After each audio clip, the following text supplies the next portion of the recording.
को बताने से पहले ना मुझे कुछ आपको कॉन्सेप्ट सिखाने पड़ेंगे, कुछ कॉन्सेप्ट आपको बताने पड़ेंगे और कुछ बेसिक चीज़ें आपको बताना पड़ेगा। और आपने सुना होगा ना मध्य अनुपाती, चतुर्थांश अनुपाती और तृतीय अनुपाती। तो मैं आपको आज ऐसी ट्रिक बताऊंगा कि जिंदगी में कभी नहीं भूलोगे आप। अभी आप याद करते हो ना, बी स्क्वायर बराबर ए बी और तृतीय बराबर रूट ए बी। आप जिंदगी में कभी याद नहीं करना पड़ेगा आपको, कभी आप भूल ही नहीं पाओगे। 60 साल हो जाओगे तब भी नहीं भूलोगे। देखो कैसे, देखो अगर मैं आपसे कहूं कि समानुपात क्या होता है, अगर मैं आपसे ये बोलूं कि समानुपात क्या होता है, तो मैं ये बोलूंगा यदि ए बी सी और डी और डी समानुपात में हैं, तब मैं कह सकता हूं कि ए बटे बी बराबर सी बटे डी। इसको हम लिखने को ऐसे भी लिख सकते हैं कि ए रेशियो बी बराबर सी रेशियो डी, या ए रेशियो बी बराबर समानुपात का निशान बराबर डी। ये सब बात एक ही है। तो यहां से हमको देखने को क्या मिला कि समानुपात क्या होता है। तो यहां पे आप नोट पॉइंट करो, यहां पे आपको नोट पॉइंट डालना है और ये नोट पॉइंट ही आपका क्या है, ब्रह्मास्त्र। ये क्या है आपका, ब्रह्मास्त्र है। ये ब्रह्मास्त्र। हिंदी में मत जाना, हिंदी गलत भी हो सकती है मेरी। हमने ये कहा आपसे कि समानुपात क्या होता है, तो हमने कहा कि अगर ए बी सी डी समानुपात में है तो इसका मतलब क्या होगा, कब होंगे, जब ए बटे बी बराबर सी बटे डी। अगर ए बटे बी बराबर सी बटे डी है तो हम ये कह सकते हैं कि ए बी सी और डी क्या है, समानुपात में है। इसका मतलब ये हुआ, हम ये कह सकते हैं पहले दो का रेशियो या अनुपात बराबर बाद के दो का रेशियो।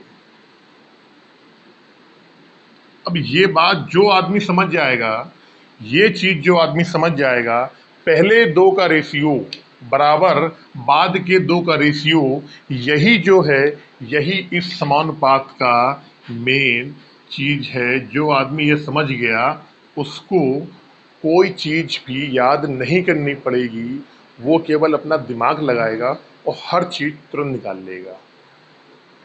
ये चीज आपको मालूम होनी चाहिए। देखिए, अब इसी से रिलेटेड मैं चलता हूं। अगर मैं आपसे बात कहूं, पहला पॉइंट आ जाता है कि चतुर्थानुपाती निकालें। आप क्या निकालें, चतुर्थानुपाती। यदि मैं कह दूं ए बी सी,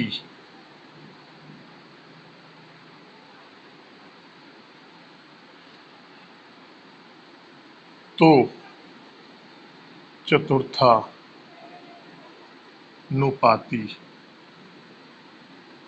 क्या होगा, इसको बोलते हैं फोर्थ प्रोपोर्शनल। Fourth proportional. तो मुझे ये मालूम है कि अगर ए बी सी और हमने मान लिया कि जो इसका फोर्थ प्रोपोर्शनल है, चतुर्थानुपाती है, वो एक्स है। एक्स कर लिए यहाँ पे। अब मैंने क्या बताया था आपको कि समानुपात का एक नियम ये होता है कि पहले दो का रेशियो बराबर बाद के दो का रेशियो। तो पहले दो क्या है, ये दोनों है, ये बाद वाले हैं। तो हमने क्या करा, ए बटे बी बराबर सी बटे एक्स। यहाँ से एक्स का मान निकालना है। आप कह सकते हो कि सर जब एक्स का मान निकालेंगे यहाँ से तो क्या आ जाएगा, आप बोलोगे sir C B C upon A. ये क्या आ गया, चतुर्थानुपाती आ गया आपका। इसको आप नोट कर लें एक बार, फिर मैं और आपको चीज़ें बताता हूँ।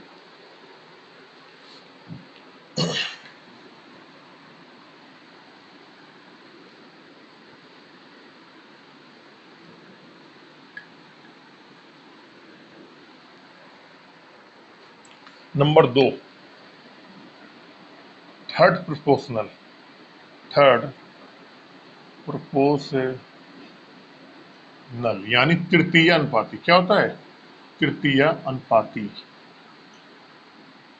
अगर मैंने कह दिया कि ए बी है, अगर दो राशियां ए और बी हैं तो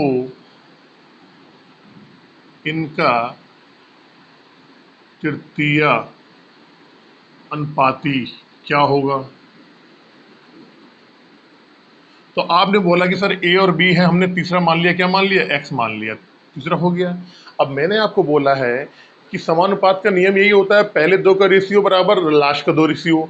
तो हम क्या करेंगे? पहले दो का रेशियो ए अनुपात बी और लास्ट का दो लास्ट के दो रेशियो बराबर, लास्ट वाले कौन है? ये है लास्ट वाले दोनों, बराबर बी अपॉन एक्स।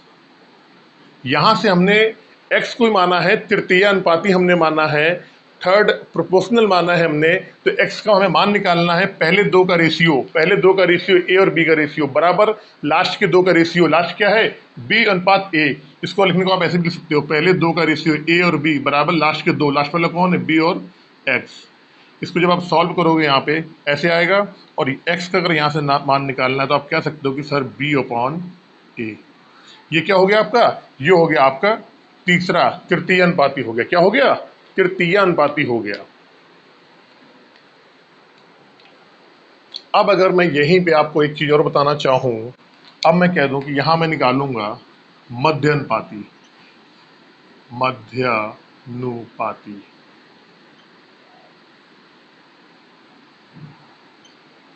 तो मध्य अनुपाती क्या होता है? मैंने कहा कि सर ए और बी, अगर मध्य अनुपाती निकालना है आपको तो मैंने बोला कि ए और बी का मध्य अनुपाती निकालना है तो ए और बी के बीच क्या होगा? एक्स होगा। अगर ए और बी दो राशियां हैं और बोल दिया जाएगा इनका मध्यानुपाती निकालो, तो आप क्या बोलोगे? सर कि ठीक है सर, ए और बी हो गई, इसका बीच में हमने निकाल लिया एक्स।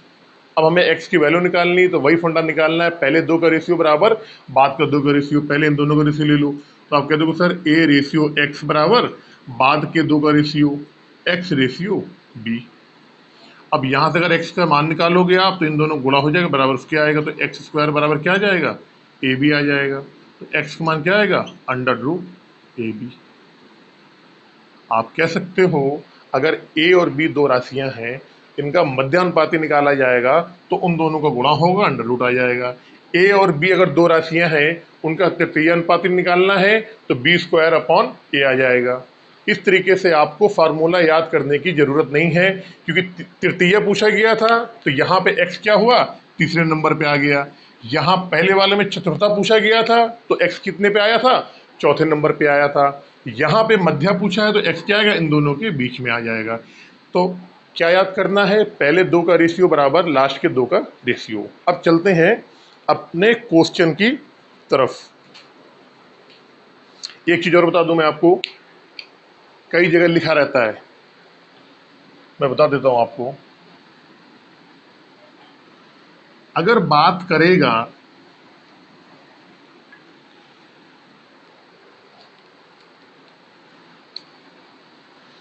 मध्यानुपाती को बोलते हैं मीन प्रोपोर्शनल, और मैं बात करने जा रहा हूं कंपाउंड रेशियो की, मिश्र अनुपात। कई बार क्वेश्चन इससे भी आता है, मिश्र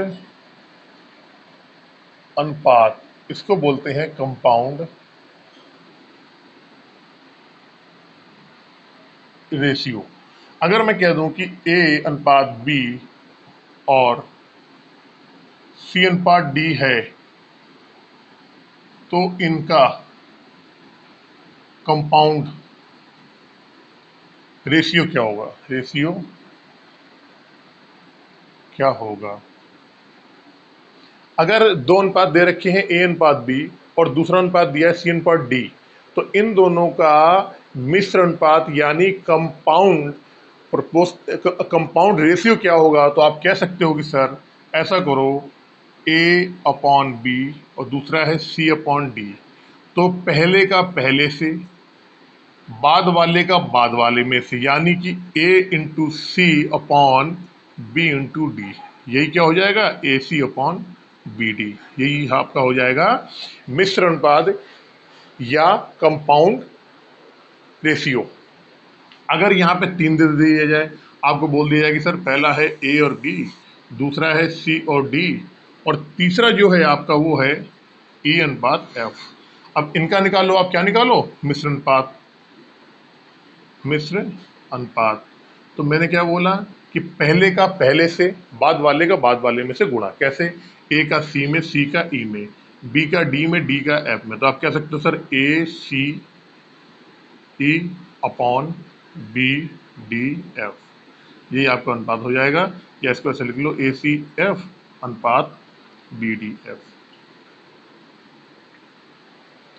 अब मैं जब इतनी सारी आपको सारी बातें बता रहा हूं तो एक चीज बच रही है, वो भी आप नोट कर लो एक बार, उस चीज को भी आप समझ लो कि वो चीज कहां से आती, हो सकता है आगे वाले क्वेश्चन आने में आए भी और आपको बताना भी पड़े मुझे।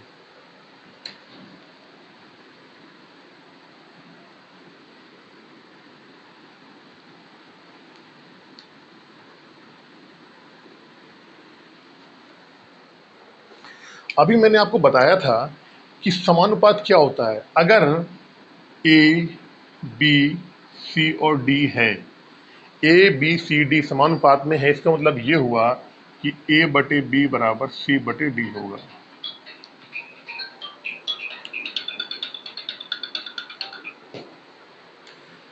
अगर मैं इसमें आपसे ये कह दूं कि समानुपात के कुछ नियम होते हैं, वो नियम क्या क्या है, तो मैं आपको एक चीज बोलूं, आपने एक पढ़ा होगा कंपोनेंडो एंड डिविडेंडो रूल। इसको बोलते हैं योगांतर अनुपात का नियम, और शॉर्टकट में बोलते हैं इसको C N D rule. Componendo and dividendo rule, CND rule बोलते हैं इसको, रूल बोलते हैं, रूल ना कि रूट, रूल। सीएनडी रूल कहां से आया, क्यों आया, इसकी जरूरत क्या होती है, वो मैं आपको बताने जा रहा हूं। कैसे, देखो पहले बता दूं मैं क्या होता है। अगर ए अपॉन बी बराबर सी अपॉन डी लिखा है, तो इसको ए प्लस बी अपॉन ए माइनस बी बराबर सी प्लस डी बराबर सी माइनस डी, यही होता है आपका सीएनडी रूल। लेकिन ये रूल आया कैसे, ये शब्द लिखा है, क्या लिखा है, योगांतर, मतलब योग और अंतर, क्या है, योगांतर अनुपात का नियम। तो ये शब्द की उत्पत्ति कैसे हुई, ये शब्द कैसे बना, देखो अगर मैं आपसे ये कहूं कि a प्लस बी बराबर सी प्लस डी है, ये क्या है, ये समानुपात की कंडीशन है। दो रेशियो आपस में बराबर होंगे, कैसे, पहले दो का अनुपात बराबर, बाद के दो का अनुपात, ठीक है। अगर मैं ये कह दूं कि पहली कंडीशन में मैंने क्या करा कि a प्लस बी बराबर सी प्लस डी है, और मैं आपसे कह दूं कि मैंने इसमें दोनों तरफ एक जोड़ दिया, भाई एक जोड़ने में कोई फर्क तो पड़ेगा नहीं। अगर एक मैं यहाँ पे जोड़ दूं और एक मैं यहाँ पे जोड़ दूं, तो क्या कोई फर्क पड़ेगा, आप कहो सर नहीं फर्क पड़ेगा, भाई काटना है क्योंकि दोनों तरफ मैंने जोड़ा है, इसको इधर ले जाओगे कट जाएगा, जीरो हो जाएगा, कोई फर्क नहीं पड़ेगा। अगर मैं दोनों तरफ मैंने तो इसको बोलते हैं योग का नियम। किसका बोलते हैं, योग का नियम, इसको बोलते हैं योग का नियम, या कहते हैं एड रूल। क्या बोलते हैं, एड रूल। जब हमने इसको जोड़ दिया तो आप बोलोगे सर इसको जो जोड़ने के बाद क्या आएगा, आप कह दोगे सर ए प्लस बी बराबर बी बटे B C plus D upon D. दूसरा नियम बताने जा रहा हूं आपको। दूसरा नियम होता है अंतर या घटाने का नियम। आप बोल दो यहां पे घटाने का नियम, इसको बोलते हैं सब्ट्रैक्स रूल। ये क्या होता है, हमने क्या करा भैया, a प्लस बी हमारे पास लिखा हुआ था यहाँ पे, जो ये वाला हमने इसमें क्या करा, दोनों तरफ हमने एक एक घटा दिया, कोई फर्क नहीं पड़ेगा क्योंकि हमने दोनों तरफ बराबर की, दोनों तरफ हम घटा रहे हैं तो कोई फर्क नहीं पड़ेगा, चाहे बराबर के दोनों तरफ जोड़ दो चाहे घटा दो, कोई फर्क नहीं पड़ेगा। तो हमने एक यहाँ घटा दिया और सी प्लस डी वाला जो है इसमें भी हमने एक घटा दिया।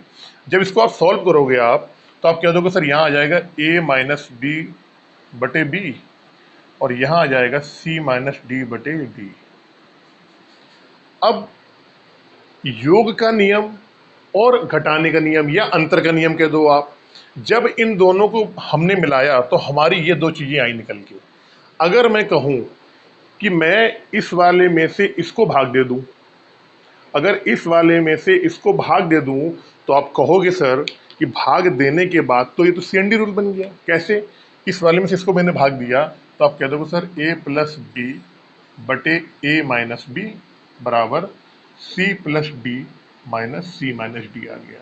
और यही क्या होता है? यही होता है आपका योगांतर अनुपात का नियम, कंपोनेंडो एंड डिविडेंडो रूल या CND रूल। इन दोनों से ही निकल के इस रूल का उत्पत्ति हुई है। यही हमारा CND रूल है।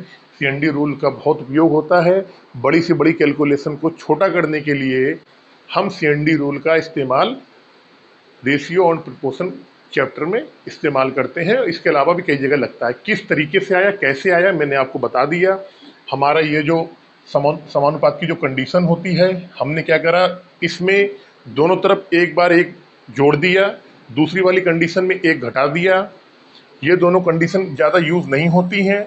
इन दोनों कंडीशन के पास जो हमारा रिजल्ट आया उसको एक दूसरे में भाग दे दिया तो हमारा ये आ गया। इसका ही सबसे ज़्यादा यूज़ होता है और यही हमारा क्या है, CND रूल है। तो ये पहला नियम, ये दूसरा नियम और ये आपका आ गया तीसरा नियम। इस तीसरे नियम की ही सबसे ज़्यादा चर्चा होती है, सबसे ज़्यादा यूज़ इसी का होता है। अब मैंने आपको जो क्वेश्चन आने वाले हैं उनके नियम बता दिए, थोड़ी सी जानकारी दे दी। अब चलते हैं नेक्स्ट क्वेश्चन पे। क्वेश्चन कह रहा है 12, 14, 24 का चतुर्थ अनुपात ज्ञात करना है, यानी फोर्थ प्रोपोर्शनल ज्ञात करना है।